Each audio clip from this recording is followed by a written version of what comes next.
जी अस्सलाम वालेकुम अबू जी, होटल वाले कंप्लेन करो। इतने पूरे होटल वाले बाहर आ गए ने सड़क के उत्ते, वो इतने एहतजाज कर रहे हैं जी। इन्हों की एक बस है तो 1000 बंदा एक होटल के, वो सारे बंदे आके एहतजाज कर रहे हैं। वो बंदे लभ के इन्होंने फड़ के ने गिरेबान तो खिंच रहे हैं, फड़ के होटल वालों कि तुम बाहर आओ, के बसा पूरी करो। आ वेखो एक बस हैगी, एक बस तो 1000 बंदा है, 3-3 घंटे बाद बस आती।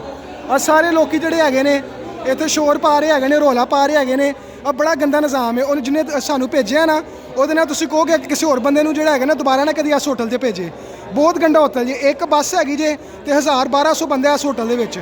हर बंदा वेखो इतने रौला पा रहा, हर बंदा इतने रौला पा रहा है, होटल वाले नाल बहस कर रहा है।